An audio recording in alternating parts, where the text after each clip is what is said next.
To banking classes. आज हम पढ़ने वाले हैं बैंकिंग का चैप्टर नंबर 3, जिसका नाम है बैंक द्वारा पूंजी का विनियोजन। इसे इंग्लिश में हम बोलेंगे investment of capital by bank. तो ये बात सबको पता होगा कि बैंक क्या है, एक प्रॉफिट अर्न करने वाली संस्था है, मतलब लाभार्जन करने वाली संस्था है। बैंक का मुख्य उद्देश्य क्या होता है, क्या लाभ कमाना होता है, मतलब विभिन्न साधनों से पूंजी को इकट्ठा करके उसे क्या करना, लाभप्रद ढंग से, मतलब ऐसे इन्वेस्ट करना जिससे बैंक को लाभ हो। जैसे देखिए, बिजनेस खोलने का मेन उद्देश्य क्या होता है, लाभ कमाना होता है। वैसे ही बैंक का भी उद्देश्य क्या होता है, लाभ कमाना होता है। तो बैंक कैसे लाभ कमाती है, तो सबसे पहले तो आप लोग के लिए एक सवाल कि जब हम बैंक में पैसा डिपॉजिट करते हैं, तो बैंक क्या बैंक वो पैसा अपने पास रखती है। तो जैसे आप देखिए, इस टाइम में सबका अकाउंट होगा, ठीक है। तो क्या जो हम लोग बैंक में पैसा जमा कर रहे हैं, जमा कर देते हैं, तो क्या बैंक वो अपने पास रखी रहती है, चाहे आप जमा किए, कोई भी जमा किया, तो नहीं, बैंक नहीं रखती है। बैंक क्या करती है, उसका क्या करती है, इन्वेस्ट करती है, ठीक है। बैंक क्या करती है, उस पैसे का इन्वेस्टमेंट करती है। वो ऐसी जगह इन्वेस्ट करती है जहाँ से बैंक को क्या हो, प्रॉफिट हो, ठीक है। ये बात ध्यान रखिए, बैंक अपने पास रखी नहीं रहती। देखते इतना छोटा सा बैंक, उसमें लाखों लोग जाते होंगे बैंक में पैसा जमा करके निकालते, रखती नहीं है। बैंक क्या करती है, पैसा को ऐसे जगह इन्वेस्ट करती है जिससे कि क्या हो, बैंक को प्रॉफिट अर्न हो, लाभ हो। और बैंक को इस चैप्टर में हम पढ़ने वाले हैं investment of capital by bank में, कि बैंक जब अपने पैसे को इन्वेस्ट करती है तो कौन कौन से नियम, कौन कौन से सिद्धांत को फॉलो करती है।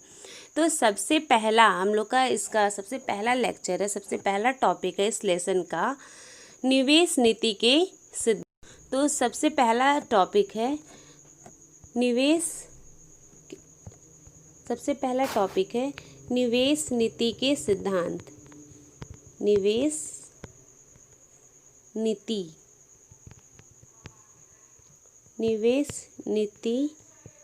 के सिद्धांत।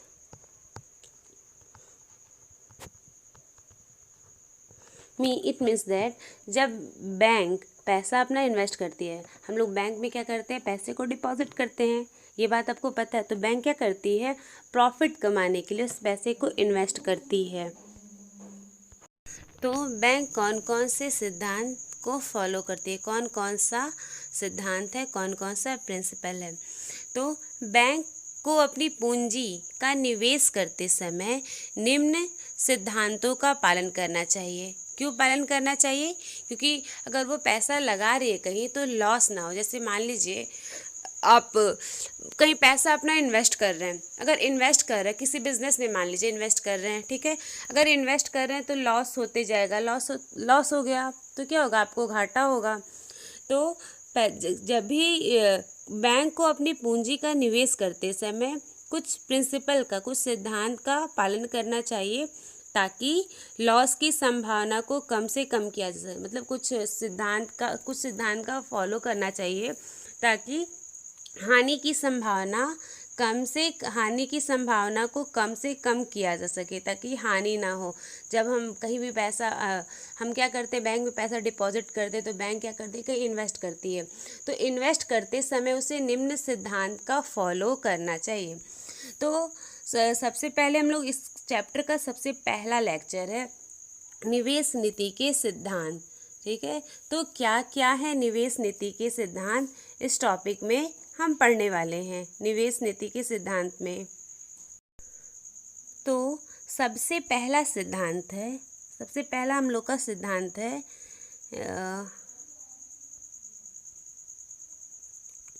सबसे पहला हम लोग का जो प्रिंसिपल है, सुरक्षा का सिद्धांत। सबसे पहला हम लोग का जो सिद्धांत है, कौन सा सिद्धांत है, सुरक्षा का सिद्धांत, ठीक है। सुरक्षा का सिद्धांत, ये हम लोग का सबसे पहला सिद्धांत है, सुरक्षा का सिद्धांत। इसको इंग्लिश में बोलेंगे प्रिंसिपल ऑफ सेफ्टी। ठीक है, तो किन किन बातों का ध्यान रखना चाहिए बैंक को पैसा इन्वेस्ट करने में? तो सबसे पहला जो हम लोग का प्रिंसिपल है वो है सुरक्षा का सिद्धांत, प्रिंसिपल ऑफ सेफ्टी। सुरक्षा की सिद्धांत में क्या है कि बैंक जब भी हम कहीं भी अपना पैसा इन्वेस्ट करते हैं, ठीक है, इन्वेस्ट जब भी पैसा को हम करते हैं तो सबसे पहले ये ध्यान रखना चाहिए कि हम जहाँ भी पैसा इन्वेस्ट कर रहे हैं, ठीक है, जहाँ भी हम पूंजी, पैसा बोल रहे हैं मतलब मीन्स पूंजी, क्योंकि पैसा तो होगा नहीं, ठीक है, तो जहाँ भी बैंक पूंजी का इन्वेस्ट कर रही है तो वहाँ पर लॉस ना हो। तो बैंक को अपनी पूंजी का इन्वेस्ट ऐसे क्षेत्र में करना चाहिए जहाँ पर क्या हो, बैंक को लॉस ना हो, बैंक का अस्तित्व खतरे में ना पड़ जाए।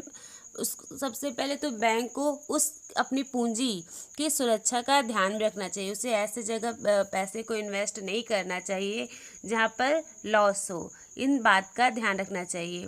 ठीक है, तो सबसे पहला सुरक्षा का सिद्धांत है। तो धनराशि की सुरक्षा, पूंजी की सुरक्षा की दृष्टि से बैंक को निम्नांकित बातों को ध्यान देना चाहिए। मतलब सुरक्षा की दृष्टि से बैंक जब भी कहीं भी अपना पैसा इन्वेस्ट करती है तो निम्न बातों का ध्यान रखना चाहिए। तो सबसे पहला क्या आता है? तो सबसे पहले आता है अल्पकालीन ऋण। ठीक है, इसको हम ऐसे कर दे सबसे पहले सुरक्षा के सिद्धांत में है कि अल्पकालीन ऋण, कि बैंक को क्या करना चाहिए, यथासंभव प्रयास करना चाहिए कि मतलब जो भी लोन दे रहे हैं लॉन्ग टर्म लोन ना दे। ठीक है, तो इस बात पे भी बैंक को ध्यान में रखना, यथासंभव बैंक को प्रयास करना चाहिए कि अल्पकालीन के लिए ऋण देना चाहिए। मतलब ऋण यथासंभव अल्पकाल के लिए, अल्पकाल का मतलब शॉर्ट टर्म के लिए लोन देना चाहिए। तो सबसे पहला सुरक्षा के सिद्धांत में सबसे पहला बात आया है अल्पकालीन ऋण। ठीक है, अब अगला है कि ऋणी की जांच। मान लीजिए हम किसी बैंक क्या करती है, बैंक किसी को अगर लोन दे रही है, ठीक है, मान लीजिए बैंक किसी को लोन दे रही है तो जिस व्यक्ति को लोन दे रही है उस व्यक्ति का पूरा जांच पड़ताल कर लेना चाहिए, ताकि हम उसको जब लोन दे रहे हैं तो वो कोई पैसा लेके भागने वाला नहीं ना है, मतलब जहाँ पैसा लगाएगा उसको लॉस नहीं ना होगा। ठीक है, बैंक को कैसे प्रॉफिट होगा जब वो लोन का ब्याज देगा। तो ऋणी की भी जांच कर लेना चाहिए।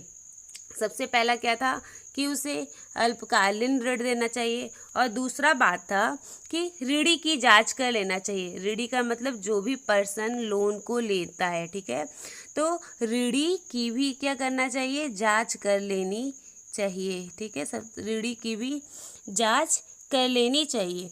ऋण देने से पहले ऋण के जो लोन ले रहा है व्यक्ति, उसके आचरण का, उसके चरित्र का आदि को भली भांति जांच कर लेनी चाहिए। तो ये तो दूसरी बात ये थी। और तीसरी बात क्या है? तीसरी बात ये ध्यान रखना चाहिए कि उचित जमानत। ठीक है, थर्ड ये है, तीसरी बात ये है कि जब हम किसी को लोन दे रहे हैं, ठीक है, तो उचित जमानत के रूप में भी लेना चाहिए। बिना उचित जमानत के ऋण नहीं दिए जाने चाहिए। तो ये सारा हम सुरक्षा के सिद्धांत में सम्मिलित है। ठीक है, जब भी कोई हम लोन दे रहे हैं तो उसके उचित जमानत के रूप में रखना चाहिए। ठीक है, तो ये सबसे पहला था कि अल्पकालीन ऋण देना चाहिए। जब हम किसी को लोन दे रहे हैं तो उसके आचरण की जांच कर लेनी चाहिए।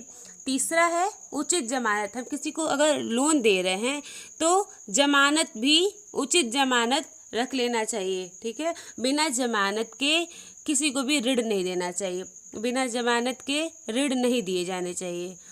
तो ये सारे सुरक्षा के सिद्धांत में आते हैं। और चौथा बात क्या है, चौथा प्रिंसिपल है कि उत्पादक कार्यों के लिए ऋण देना चाहिए। अब हम बैंक अगर क्या करें, किसी को अगर लोन दे रही है तो इस बात पे भी ध्यान रखना चाहिए, उत्पादक कार्यों के लिए ऋण देना चाहिए, ना कि उपभोग कार्य के लिए। अब उत्पादक का कार्य का मतलब क्या हुआ, मतलब वो सही काम के लिए ले रहा हो। जैसे मान लीजिए एग्रीकल्चर के लिए ले रहा है, उपभोग मान लीजिए कोई वो मतलब ऋणी जो लोन ले रहा है वो शराब पीने के लिए नहीं ना ले रहा है, वो मान लीजिए पैसा लिया उपभोग कर लिया, तो क्या होगा, उसको तो बैंक को तो लॉस ही होगा, वो इंटरेस्ट नहीं दे पाएगा। तो उत्पादक कार्यों के लिए ऋण देना चाहिए। और पांचवा है कि दीर्घकालीन ऋण नहीं देना चाहिए। ज़्यादा से ज़्यादा बैंक को कोशिश करना चाहिए कि वो अल्पकालीन ऋण दे, दीर्घकालीन ऋण नहीं दिए जाने चाहिए। ठीक है, इन निम्न बातों पर ये सारा सम्मिलित है। ये सब किस में सम्मिलित है? सुरक्षा के सिद्धांत में सम्मिलित। तो एक बार और हम लोग रिपीट कर लेते हैं। सुरक्षा का सिद्धांत, ये सबसे पहला सिद्धांत है। निवेश नीति के सिद्धांत में सबसे पहला सिद्धांत है सुरक्षा का सिद्धांत। बैंक जहाँ भी मतलब बैंक जब अपने पैसे का इन्वेस्ट करती है तो अपने पूंजी की सुरक्षा पे भी बैंक को ध्यान देना चाहिए। तो बैंक को निम्नांकित बातों को ध्यान रखना चाहिए। तो जैसे बैंक सबसे पहले तो बैंक को क्या करना चाहिए? अल्पकालीन ऋण देना चाहिए। लोन देने से पहले ऋणी की जांच कर लेनी चाहिए। जब वो लोन दे रहा है तो उचित जमानत के रूप में रख लेना चाहिए। उत्पादक कार्यों के लिए ऋण देना चाहिए और दीर्घकालीन ऋण नहीं दिए जाने चाहिए। अब हम लोग नेक्स्ट पढ़ेंगे दूसरा सिद्धांत है इसके बाद वाला, तरलता का सिद्धांत। तो इसे हम नेक्स्ट लेक्चर में पढ़ेंगे। अगर आपको मेरा वीडियो अच्छा लगा हो तो like and subscribe. Thank you.